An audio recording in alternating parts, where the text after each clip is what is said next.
በኢትዮጵያ ኪነ ጥበብ ውስጥ እጅግ ከሚታወቁና ከሚወደዱ ተዋናዮች መካከል አንዷ የሆነችው ሰላም ተስፋዬ በአድናቂዋ በእውቋ ቲክቶከር ልዩ ስጦታ ተበርክቶላታል። ካደነቁ አይቀር እንዲህ ነው እንጂ ተብሏል ጉዳዩን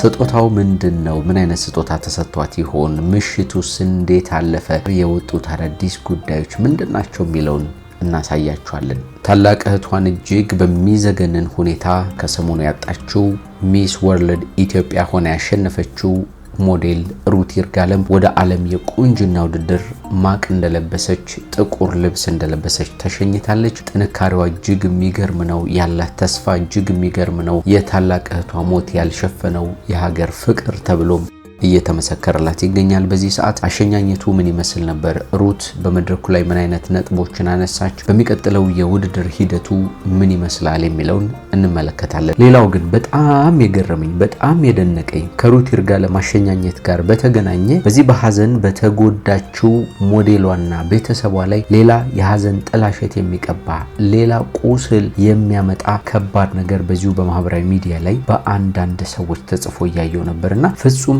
የሚገመተው በላይ ነገሮችን አጣሞ የመመልከት ባህሪያችንን የተመለከትኩበት ነው። ምንድነው ይህ ነገር የሚለውንም እንደ ተጨማሪ እንመለከተዋለን። ማህበራዊ ሚዲያ ግን በጣም ከባድ ነው በእውነት። ከዚህ ቀደም ዘማሪ ገብረ ዮሐንስ በቲክቶከሩ አዶናይ አማካኝነት ቻሌንጅ ከተሰጠ በኋላ መኪና ሽልማት እንደተበረከተለት ስጦታ እንደተሰጠው እናስታውሳለንና አሁን እጅግ ያልተጠበቀ ጥያቄ እየተነሳ ነው የሚገኘው። ገብረ ዮሐንስ በእግሩ እየተራመደ ሲሄድ የሚያሳይ አንድ ቪዲዮ በዚሁ በቲክቶክ በኩል በመለቀቁ ምክንያት ብዙ ሰዎች ያልተገቡ ጥያቄዎችን እያነሱ ነው። ምንድነው ይህ ጥያቄ? ገብረ ዮሐንስ የታየበት ይህ ቪዲዮስ ምን ይመስላል የሚለው እናሳያችኋለን። ተወዳጁ ድምጻዊ ጎሳዬ ተስፋዬ በአውሮፓ የነበረውን ኮንሰርት አጠናቆ ወደ ሀገሩ ሲመለስ ደርሶበት የነበረውን አደጋና ከባድ ህመም ገጥሞት እንደነበረም ከዚህ ቀደም ነግረናችሁ ነበር። በርካታ ኢትዮጵያውያን ተጨንቀው ነበርና አሁን በምን አይነት ሁኔታ ላይ ነው የሚገኘው የሚለውን ድምጻዊው ይፋ አድርጓል። እነግራችኋለሁ እሱንም። እነዚህንና ሌሎች ጉዳዮችን ሰብሰብ አድርገን የተገናኘ ነው። እንደምን ሰነበታችሁልን? እጅግ የምንወዳችሁና የምናከብራችሁ ጎራ ስቱዲዮ ቤተሰቦች፣ እንደምታውቁት ቻናላችን ወቅታዊ፣ ማህበራዊ እንዲሁም ደግሞ አዝናኝና አስተማሪ ሆኑ ልዩ ልዩ ጉዳዮችን እንዲህ እየዳሰሰ ያቀርብላችኋል። ጌታቸው በላይ የመሰናዶ አዘጋጅና አቅራቢ ነኝ። ቻናላችንን ሰብስክራይብ አድርጉ። ሀሳብ አስተያየታችሁን ኮሜንት ላይ ጻፉልን። እስከ መጨረሻው ከኛ ጋር ሆኑ።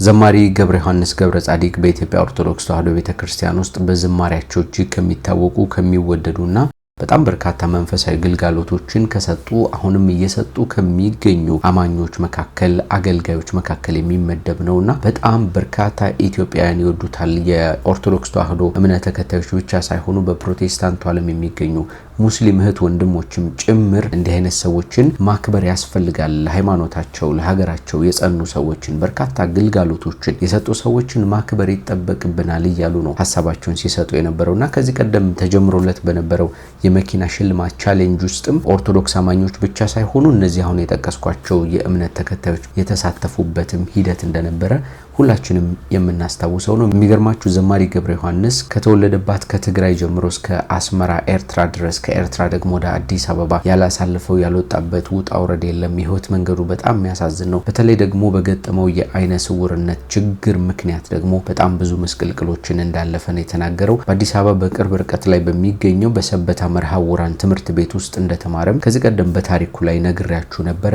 እዛ ትምህርት ቤት ላይ እንግዲህ ተወዳጁ ድምጻዊ ይርዳው ጤናውን ጨምሮ ሌሎች በጣም በርካታ ታዋቂ ሰዎች የተማሩበት የወጡበት ቦታ ነው። ገብረ ዮሐንስም በዚያ ትምህርት ቤት ሲማር ልክ እንደነሱ ሙዚቀኛ የመሆን ድምጻዊ የመሆን እድል ነበረው። እሱ ግን በተደጋጋሚ ቤተክርስቲያን ይሄድ ስለነበረ ከአምላኩ ጋር ይገናኝ ስለነበረ አምላኬን በዚህ መንገድ ሄጄም አላስቀይመውም ብሎ የዘፈኑን ዓለም እርግፍ አድርጎ ትቶ ወይም ደግሞ ያን ጅማሮ አቋርጦ ወደ መንፈሳዊ ግልጋሎት ነው የመጣው ማለት ነው። የሚገርማችሁ ነገር በዚያ በሰበታ መርሃ ውራን ትምህርት ቤት ውስጥ የነበረውን ትምህርት አጠናቆ ከወጣ በኋላ ቤት ተከራይቶ መኖር፣ ስራ እየሰሩ መኖር የሚጠበቅበት ጊዜ ላይ ህይወት እጅግ ፈታኝ ሆኖበት ተቸግሮ የሚበላው የሚጠጣው ሁሉ እስከ ማጣት ድረስ ደርሶ ነበር ማለት ነው ዘማሪው። ከዛ ምንድነው ያደረገው? በተለያዩ የኢትዮጵያ ኦርቶዶክስ ተዋሕዶ ቤተክርስቲያናት በር ላይ እየሄደ ክራሩን ይዞ እየዘመረ አምላኩን እያመሰገነ እግረ መንገዳቸው ደግሞ የተወሰኑ ሰዎች እያገዙት እየረዱት ትንሽ ሳንቲሞችን እየሰጡት የዕለት ጉርሱን ይሸፍን ነበር ማለት ነው። ያ ሁሉ ታሪክ ሆነና ያ ሁሉ አለፈና ወደ ቤተክርስቲያኗ መድረክ አግኝቶ የተለያዩ ዝማሬዎችን ማቅረብ ሲጀምር ግን ህይወቱ መስተካከል ጀመረ። አምላኩንም በሚገባ ማመስገን ቀጠለ ማለት ነው። አሁን ያልሄደበት የሀገራችን ከተማ የለም። ከኢትዮጵያ አልፎ በተለያዩ የዓለም ሀገራትና ከተሞችም ጭምር ይህንን ግልጋሎቱን እየሰጠ ይገኛል ማለት ነው። ልጆች ወልዷል፣ ባለትዳር ነው፣ የተከበረ ቤተሰብ የመሰረተ ሰው ነው። ነገር ግን እነዚህ ሁሉ ነገሮች ቢሆኑም እንኳን ፋይናንሻሊ የተሻለ ደረጃ ላይ አልደረሰም ነበር ማለት ነውና አንድ ቀን መንገድ ሲሻገር ተቀርጻ በተለቀቀች ቪዲዮ ምክንያት ቲክቶከሩ አዶናይ ገብረ ዮሐንስ መኪና ልንገዛለት ይገባል ብሎ ወደ ማህበራዊ ሚዲያ መጣው። ቻሌንጅ ጀመረ። ከስማይል ዴንታል ክሊኒክ ጋር በመሆን መኪናው ተገዝቶ ሲረከብ ተመልክተናል። ፕሮግራሙ ላይ ተገኝቼ ነበር። በጣም ደማቅ ነው። ገብረ ዮሐንስ እጅግ ከፍተኛ ደስታ ተሰምቶት ነበረ።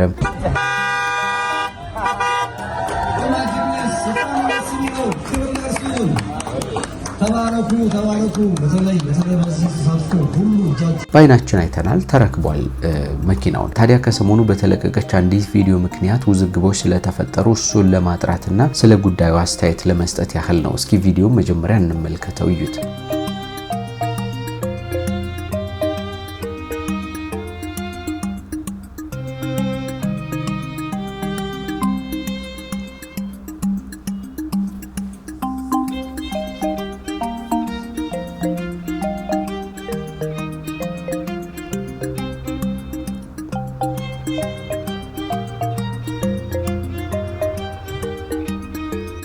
እንደተመለከታችሁት ገብረ ዮሐንስ ልክ እንደ ሁል ጊዜው ከሆነ ቦታ ወደ ሆነ ቦታ ሲንቀሳቀስ ሲራመድ ሲገባ የሚያሳይ ቪዲዮ ነውና ቪዲዮም ላይ ተጽፎ እንደምትመለከቱት መኪናው ቀረ እንዴ የሚል ጥያቄ ያለበትና በጣም በርካቶችን የሚያወዛግብ መልእክት ያለው ቪዲዮ ነው የተሰራጨውና ይህንን አስመልክቶ እንግዲህ በጣም በርካታ አስተያየቶች እየተሰጡ ይገኛሉ። ከነዚህ አስተያየቶች መካከል ለምሳሌ አንደኛው ሰው ምን ይላል መሰላችሁ? እኔ መኪና አለኝ፣ ነገር ግን በጣም ብዙ ጊዜ በእግሬ ሄዳለሁ፣ ወክ ማድረግ እወዳለሁ፣ መንቀሳቀስ እወዳለሁ። መኪናዬን አቁሜ በእግሬ መሄድበት ጊዜ በጣም ብዙ ነው። ጤንነቴን ከመጠበቅ አንፃር ሊሆን ይችላል፣ ወይ ደግሞ በቃ በእግር መሄድ እንዲሁ አየር መቀበልና በእንደዚህ አይነት መንገድ ወክ ማድረግ ስለሚያስደስተኝ ብቻ በእግሬ ሄዳለሁ የሚል አስተያየቱን የሰጠ ሰዋልና ገብረ ዮሐንስም ይህንን የሚያደርገው መኪናው ስላልተሰጠው ወይ መኪና ስለሌለው ሳይሆን በቃ መንቀሳቀስ ከፈለገስ እና መኪና ያለው ሰው በሙሉ በእግር አይሂድ ነው ወይ የሚባለው ወይም ደግሞ በእግር መሄድ የለበትም ነው ወይ የሚባለው የሚል አስተያየቶችን በጣም ብዙ ሰዎች ሰጥተው ተመልክተናል። በሌላ በኩል ያሉ ሰዎች ደግሞ ገብረ ዮሐንስ እዚህ ቦታ ላይ ሲራመድ የምንመለከተው ምናልባት መኪና ማስገባት የማይችል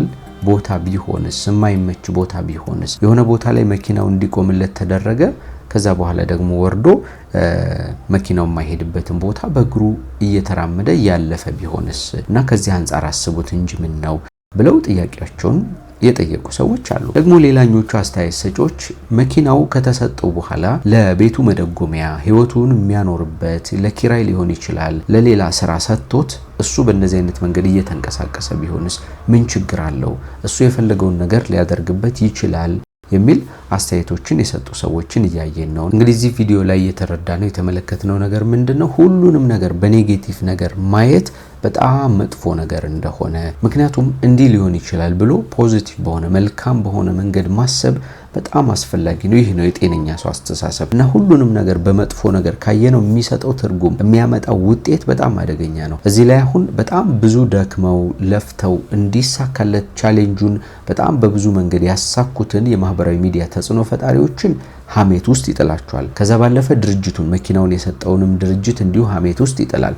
በተጨማሪ ራሱን ገብረ ዮሐንስንም ጭምር በምን አይነት መንገድ እየተጠቀመበት ነው የሚል ሌላ ያልተገባ ጥያቄ የሚያስነሳ በመሆኑ እንዲህ አይነት ነገሮችን ስትለጥፉ ስትናገሩ ወደፊት የሚያመጣው ውጤት ምንድነው? ምን አይነት ተጽዕኖ ሊኖረው ይችላል? ምን አይነት አስተሳሰብ በሰዎች ላይ ሊዘራ ይችላል የሚለው ማሰብ በጣም አስፈላጊ ነው። በእነዚህ አይነት መንገድ መልካም በሆነ መንገድ ብትረዱት ጥሩ ነው ብዬ ነው ማምነው በኔ እይታ።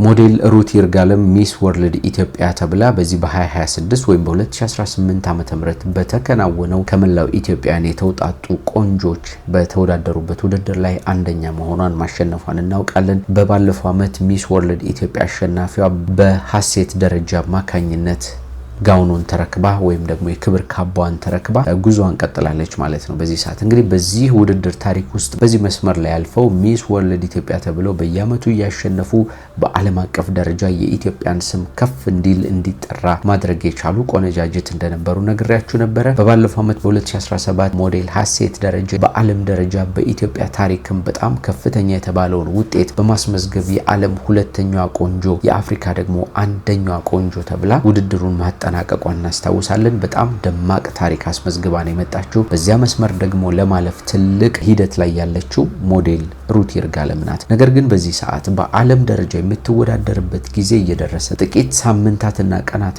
ብቻ ሲቀሩ በጣም አሳዛኝ ክስተት ተከስቶ ታላቅ እህቷን ቅዱሳን ይርጋለምን ህይወቷን እንዳሳጡባት ሰምተናል። ነግረናችሁ ነበር ይሄንን ታሪክ። ይህን ታሪክ በጣም ለየት የሚያደርገው ዘግናኝ የሚያደርገው ደግሞ ለሩት ይርጋለምም ሆነ ለታላቅ እህቷ ለቅዱሳን ይርጋለም ልክ እንደ እህት የምትቆጠር ቤታቸው የማጠፋ ሁልጊዜ በጓደኝነታቸው ከትምህርት ቤት ጀምሮ አብረው የኖሩና ያደጉ የገዛ የቅርብ ጓደኛቸው ይህንን ድርጊት መፈጸሟ እንዲፈጸም ማድረጓ ጉዳዩን ለየት እንዲል አድርጎት ነበር ማለት ነው። ይህንን ድርጊት የፈጸሙት እቺ ጓደኛቸውም ሆነች ፍቅረኛዋ በፖሊስ ቁጥጥር ስር ውለው ምርመራ እየተደረገባቸው እንደሚገኝ ሁላችንም የምናውቀው ታሪክ ነው። ታዲያ በሞዴል ሩት ይርጋለም የከባድ ሐዘን ግን ከሀገር ፍቅር ስሜት ሊያረቃት አልቻለም። የተሰጣትን ኃላፊነት ለመወጣት ከኢትዮጵያ ተነስታ ውድድሩ ወደሚደረግባት ሀገር ጉዟን ጀምራለች ማለት ነው። በትናንትናው ዕለት በተከናወነው በዚህ የሽኝት መርሃ ግብር ላይ ታዲያ ጋዜጠኞች፣ የሚዲያ ሰዎች፣ ባለስልጣናት ከዚያ ባለፈ የሚስ ወርልድ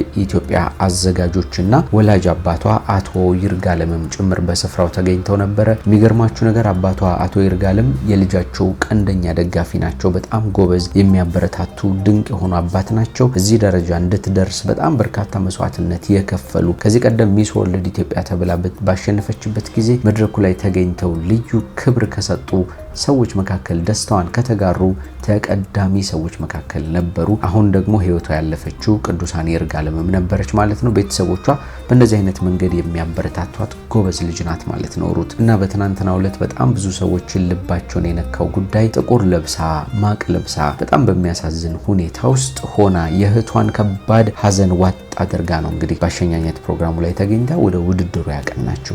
በጣም የገረመኝ ነገር ልንገራችሁ።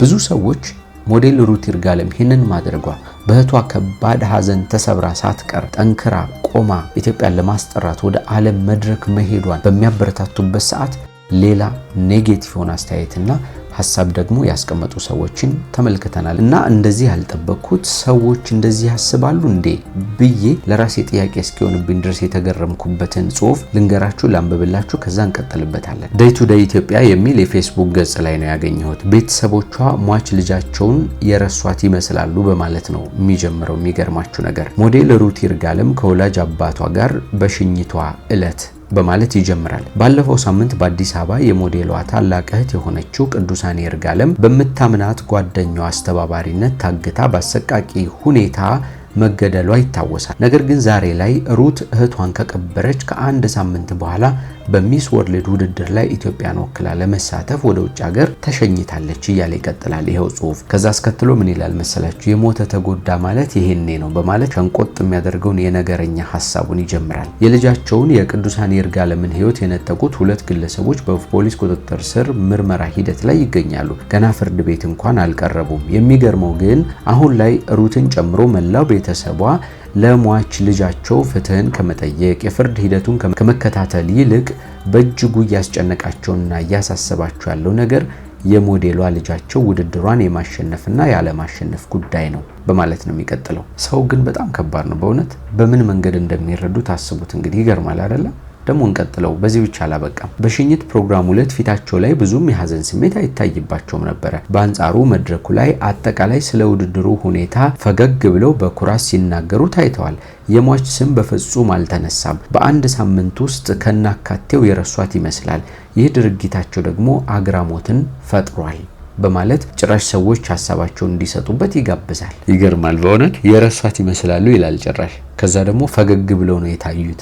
ስለ ውድድሩ እንጂ ስለ ሞተችው ልጃቸው በፍጹም እየተጨነቁ አይደለም። ከዛ ደግሞ የፍርድ ሂደቱን አይከታተሉትም፣ ረስተውታል። በቃ የሞተ ተጎዳ አይነት ነው ጠቅላላ ሐሳቡና እኔ መቼም ከነዚህ ሰዎች በላይ በዚህ ጉዳይ ላይ የተጎዳ ሰው ማንንም አለ ብዬ አላስብም። ያውም አባት፣ ያውም በጣም የምትወዳት እህቷ እና በዚህ ሰዓት ይሄንን ሀዘን ዋጥ አድርጋ መቆሟ መጠንከሯ እንዲያውም ሊያበረታታት ጎበዝ ሊያስብላት ይገባል እንጂ ጭራሽ እንዲህ አይነት ትችት ውስጥ ሊጥላት ይገባል። እነዚህም ቤተሰቦች እንዲህ አይነት ነገር ውስጥ ሊጥላቸው ይገባል። በጣም ደስ የሚለው ግን ብዙ ሰዎች እባካችሁ እንዲህ አይነት ጽሁፎችን አትጻፉ እያሉ አስተያየት ሲሰጡ ተመልክቻለሁ። የበለጠ ቤተሰቡን ይጎዳል፣ የበለጠ ቤተሰቡን ስብራት ላይ ይጥላል እንጂ እንዲህ አይነት አስተያየት መስጠታችሁ ተገቢ አይደለም ብለው ምላሽ እየሰጧቸው ነው የሚገኘው እነዚህን ሰዎች። እኔም በጣም ስለተገረምኩበት ነው ላካፍላችሁ ያሰብኩት። ከዚህ ቀደም ማዲንጎ አፈወርቅ በሞተ ጊዜ የተከሰተው ነገር ትዝ አለኝ። በጣም ጓደኛ የሆነው ታደለ ሮባ የማዲንጎ አስከሬን ሽኝት በሚደረግበት ጊዜ ቦታው ላይ ከጓደኞቹ ጋር በአጋጣሚ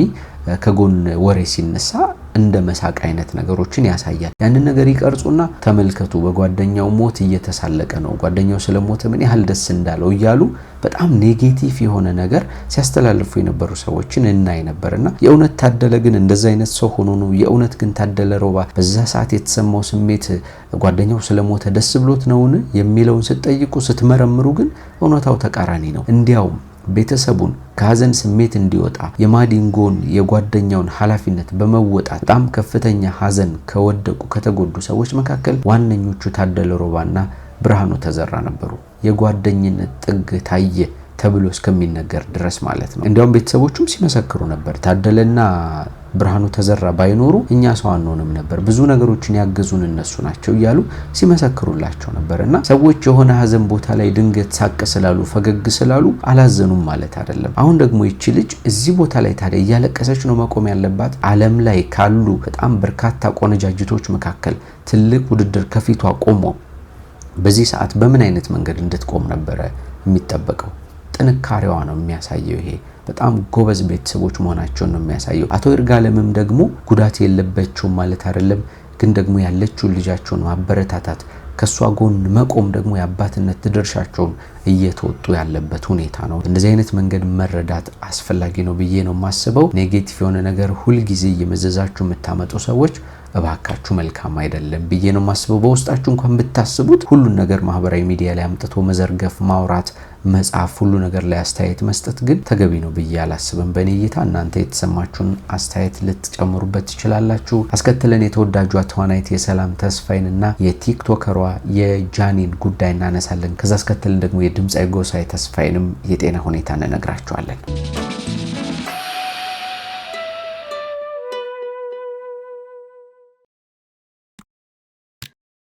ተወዳጇ ተዋናይት ሰላም ተስፋይ በሀገራችን ውስጥ በጣም ከሚታወቁ ከሚወደዱ የኪነ ጥበብ ስራ ላይ ትልቅ አሻራ ካሳረፉና በወጣትነታቸው ደግሞ ብዙ ስራዎችን ከሰሩ ሰዎች መካከል አንዷ ናት። በጣም በርካታ ፊልሞች ላይ በትወና ብቃቷ አስመስክራለች። የተወለደችው በሐረር ከተማ ነው። የሚገርማችሁ እናትና አባቷ በወቅቱ የመንግስት ሰራተኞች ስለነበሩ የተለያዩ የሀገሪቱ ክፍሎች ላይ ይዘዋወራሉ፣ ይሄዳሉ። በዚያ ምክንያት ነው ከተቀመጡባቸው ከተሞች መካከል አንዷ ሐረር ስለነበረች ልጃቸውን እዚያ ቦታ ላይ የወለዱት። ሰላም ግን ሐረር ትወለድ እንጂ ስለ ሐረር ብዙም አታውቅም። እዚያ ስላላደገች ተንቀሳቀሱ። አሁንም ከዚያ በኋላ ወደ ሻሸመኔ፣ ወልቂጤ እንዲህ አይነት የሀገራችን ከተሞች ላይ እየተዘዋወረች እስከ 9 ዓመቷ ድረስ በእንደዚህ አይነት በጣም በርካታ ከተሞች ላይ ማለት ነው ኖረችና ሰላም ያላደገችበት የሀገራችን ክፍል የለም ማለት ይቻላል። ከዛ አስከትሎ ግን ከ9 ዓመቷ ጀምሮ በሁመራ ከተማ ነው መኖር የጀመሩት ቤተሰቦቿና በተለይ እናቷ ጋር ረጅም ዓመታት ጥልቅ የሆነ ፍቅር ያላት ልጅ ናት። አደኩ ብዬ መናገር የምችለው ብዙ ነገሮችንም የማስታውሰው ሁመራ ላይ ስለሆነ ሁመራን እንዳደኩባት ከተማ ቆጥራታለሁ እያለች ስትናገር ነበረ። እስከ 17 ዓመት እድሜዋ ድረስ ሁመራ ላይ ሰነባበተች፣ ቆየች፣ አደገች። በዚያ መሃል ግን ወደ ኪነ ጥበብ ዓለም መምጣት፣ ፊልሙ ላይ ኪነ ጥበቡ ላይ መሳተፍ በጣም ትፈልግ ነበርና እንደ ሞዴል አርአያ አድርጋ ፊልሞቿን በመመልከት በአድናቆት በጣም በልዩ ፍቅር ስታያት የነበረችው ሳያት ደምሴን ነበር። ልክ እንደ ሳያት ጎበዝ ተዋናይት ጎበዝ የኪነ ጥበብ ሰው መሆን በጣም ህልሟ ነበር ማለት ነው። ከዛ ወደ አዲስ አበባ መጣች፣ ወደ ፊልሙ ዓለም ገባች፣ በጣም ተወዳጅ ሆነች። አሁን በቃ ያልሰራችበት ፊልም የለም ማለት ነው ኢትዮጵያ ውስጥ። ሰላም የአንድ ልጅ እናት ነች። በዚህ ሰዓት እናቷንና ልጇን አንድ ላይ አድርጋ እያኖረች እንደምትገኝ በተለያዩ ቃለ መጠይቆች ላይ ስትናገር እንሰማታለን ማለት ነው። ታዲያላችሁ እሷ ልክ ሳያት ደምሴን እንደምትወደው እንደምታደንቀውና እንደምታከብረው ሁሉ ደግሞ እሷንም የሚወዷትና የሚያደንቋት በጣም ብዙ ሰዎች አሉ። ታዋቂ ከሆኑ ሰዎችም ከማይታወቁ ሰዎችም ማለት ነው። በጣም ብዙ ሰው ነው ሰላምን የሚወዳት። ታዲያ እሷን ከሚያከብሩ ሊያገኟት ከሚፈልጉ ሰዎች መካከል አጋጣሚ ቲክቶከሯ ጃኒ አንደኛዋ ነበረችና በትናንትናው ዕለት ከሰላም ጋር ተገናኘች። ይህን ቪዲዮ እዩትማ። ዛሬ በጣም የምወዳትን በጣም የማከብራትን አርቲስት ሰላም ተስፋዬን ላገኛት ነው። የእሷን ፊልሞች እያየሁኝ ነው ያደግኩት። ማለት በቃ ከልጅነት ጀምሮ ክላስ እየተማርኩኝ ምናምን በትንሿ ስልክ ነበረ የእሷን ፊልም የማየው እና ዛሬ ላገኛት ነው። እንደዚህ ተዘጋጅቼ የጠበኳት እየመጣች ነውና በጣም ከማከብራት ከመወዳትና ከማደንቃት ሰላም ተስፋዬ ጋር ልገናኝ ነው ብላ በእነዚህ አይነት መንገድ ቪዲዮ ሰራች። ከዛ አንድ ላይ ቁጭ ብለው እራት እየበሉ እየተዝናኑ እየተጫወቱ አድናቆቷን እየገለጸችላት ከቆየች በኋላ በጣም ልዩ የሆነ ያዘጋጀችውን የፍቅሯ መግለጫ የሆነ ስጦታ እንዲሰጠቻት ማለት ነው። እናትሽን በጣም ነው የምትወጃት ታውቃለሁ። ተነቅሰሻታል ሮማን እንጂዬ እኔ የገዛውልሽ በእናትሽ ስም ይላል ሮማን። እኔ ራሴ አርጌዋለሁ ማርያም ኦሬዲ ታቶ አርጌያለሁ ብዬ ነው መሰለኝ ጌታን።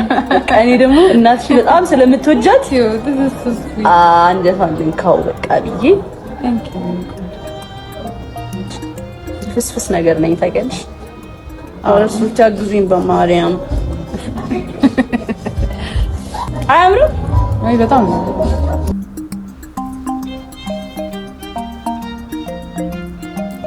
ስጦታው እንደተመለከታችሁት የወርቅ ሀብል ስጦታ ነው። ሰላም ተስፋዬ ወላጅ እናቷ ወይዘሮ ሮማን ተብለው ይጠራሉና ሰላም ደግሞ ከእናቷ ጋር ካላት ልዩ ግንኙነትና ፍቅር የተነሳ እዚህ እጇ ላይ አር የሚል ፊደል አጽፋ የእናቷን ስም በማይጠፋ ቀለም ተነቅሳ ትኖራለች። በዚህ ምክንያት ጃኒ ምን አሰበች? ለሰላም ሳገኛትና ስጦታ ስሰጣት በምትወደው ነገር መሄድ አለብኝ ብላ አስባ አር የሚል ፊደል ያለበት የወርቅ ሀብል አሰርታ ለሰላም በእንደዚህ አይነት መንገድ ፍቅሯን ለመግለጽ አድናቆቷን ለመግለጽ ስጦታ አበርክታላታለች። ሰላምን በጣም ደስተኛ እንደሆነች ስትናገር ነበር። በዚህ ብቻ አላበቃም፣ ሌላም ስጦታ ሰጥታታለች። ይሄው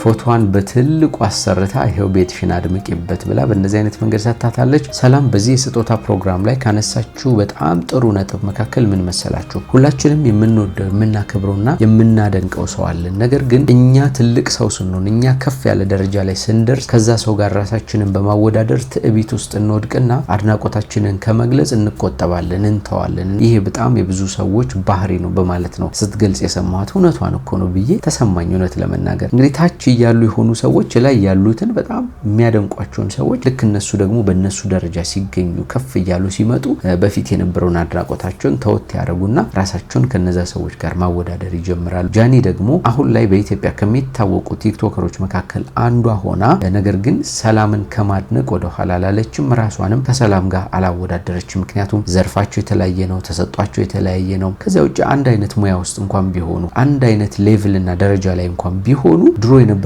አድናቆቷን ዛሬ ላይ መተው መሰረዝ የለባትምና ይህ ነገር በማሳየቷ ነው ሰላም ይሄንን አስተያየት የሰጠችው። እኔ በጣም በቃ አድናቆት እስከምን ድረስ እንደሆነ የተመለከትኩበት ነው። ደስ ይላል በጣም። የጎሳዬ ተስፋዬን ጉዳይ እንመልከት።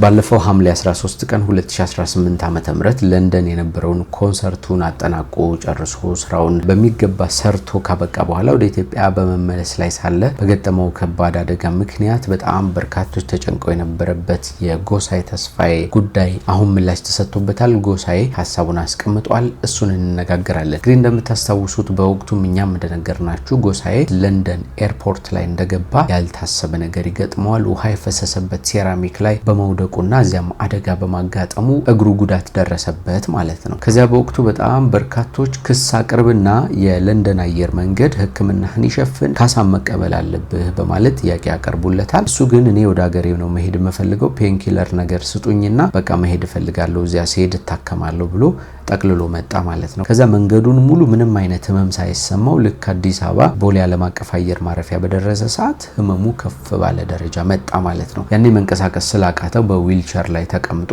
የሚያሳይ ምስል ተለቀቀ። ጎሳዬም ታምሜ መጣሁ እግዚአብሔር ይመስገን ስለ ሁሉም ነገር የሚል አጭር መልእክት አስቀመጠ ማለት ነው በፌስቡክ ገጹ ላይ። በዚህ ምክንያት በጣም በርካታ ኢትዮጵያውያን ተጨነቁ። ጎሳዬ ምንድነው ያጋጠመው ብለው ግራ ገባቸው ምናምን። ከዚህ ጋር ተገናኝቶ ሰይፉ ፋንታሁን በስፍራው ተገኝቶ የነበረውን ሁኔታ አጣርቶ ለኢትዮጵያውያን ይፋ አድርጎ እሱን ደግሞ እኛ ነግረናችሁ ነበረ። እንግዲህ ወደ ሕክምና ቦታ ተወሰደ። የሕክምና ክትትል እየተደረገለት ጥሩ መሻሻሎች እንዳሉና ተስፋም ጭምር እንዳለው ሰይፉ ገልጾ ነበር ማለት ነው። ከዚያ ግን አሁንም ኢትዮጵያውያን ጎሳዬ እንዴት ሆነ ይሆን፣ ምን አይነት ሂደት ላይ ሆነ ይሆን እያሉ ጥያቄ ሲያቀርቡ ነበር። በመጨረሻ በትናንትናው ዕለት ሐሳቡን አስቀመጠ ማለት ነው ጎሳዬ እንደተናገረው ከሆነ በጣም ብዙዎቻችሁን ያንን ጽሑፍ በመለጠፍ ያንን ፎቶ በማጋራት ምክንያት አስጨንቂያችሁ አስደንግጫችሁ ነበር። በዚህ ደግሞ የተረዳሁት ምን ያህል ሰዎች እንደምትወዱ ምን ያህል ለኔ ብላችሁ እንደተጨነቃችሁ በጣም ተገንዝቤያለሁ። ለዚህ ደግሞ ለማይሰሰት ፍቅራችሁ ለሰጣችሁኝ አክብሮት በሙሉ በጣም አመሰግናችኋለሁ በማለት ይቀጥልና አሁን ባለሁበት ሁኔታ በጣም ጥሩ ላይ ነኝ። በቤተሰቦቼ በሕክምና ባለሙያዎች እርዳታ እንዲሁም ደግሞ በእናንተ ጸሎትና ዱዓ ቆሜ በሰላም ጤንነቴ ተመልሶልኛል። መልካም ጤንነት ላይ ጥሩ አቋም ላይ እገኛለሁ በማለት ነው ጎስሽ መልእክቱን ያስተላለፈው። ከዚያ ውጪ ለንደንም በነበረበት ጊዜ የተሰጠውን ፍቅርና አድናቆትን በጣም አመስግኗል። ለሀገራችን ደግሞ ሰላም እንድትሆንልን መልካም ጊዜ እንዲመጣልን ጭምር መልካም ምኞቱንም አስቀምጧል። ለማንኛውም የጎሳዬ ተስፋዬ አድናቂዎች ወዳጆች በሙሉ ጎስሽ በሰላም ጤንነት ላይ እንደሚገኝ ልንነግራችሁ ፈልገናል ማለት ነው። ጎሳዬ ያስተላለፈው መልእክቱ ይህ ነው። በተለያየ ዓለም ክፍል ሆናችሁ እኛን ተቀዳሚ ምርጫ አድርጋችሁ የምትከታተሉን ውድ እና የተከበራችሁ ጎራ ስቱዲዮ ቤተሰቦች እንደምታውቁት ቻናላችን ወቅታዊ፣ ማህበራዊ እንዲሁም ደግሞ አዝናኝና አስተማሪ የሆኑ ልዩ ልዩ ጉዳዮችን እንዲህ እየዳሰሰ ያቀርብላችኋል። ዛሬም ሰሞንኛ የሆኑ አነጋጋሪ ክስተቶችን በእንደዚህ አይነት መንገድ እየዳሰስን አቀርብንላችሁ። ከዝግጅታችን በጣም በርካታ ቁም ነገር እንዳገኛችሁ፣ እንደተዝናናችሁ፣ እንደተማራችሁም ጭምር ባለሙሉ ተስፋንን። ጌታቸው ላይ የመሰናዶ አዘጋጅና አቅራቢ ሆኜ እንዲያብራችሁ ቆይታ አድርጌያለሁ። ለዚህ ቻናል ግን አዲስ ሆናችሁ ሰብስክራይብ አድርጉ። ሀሳብ አስተያየታችሁን ኮሜንት ላይ አስቀምጡልን። የእናንተ ሀሳብ አስተያየት ለኛ በጣም መልካም ነው፣ ለጥንካሬያችን መሰረት ነው። ያለንበትን መልካም ነገር እንድናበረታ ያደርገናል፣ ድክመታችንን ደግሞ እንድናሻሽል ያደርገናልና መልካም በሆነ መንገድ ጻፉልን። በጣም እንወዳችኋለን። በሚቀጥለው በአዳዲስ ጉዳዮች እስክንገናኝ ሰላም ሆኑልን።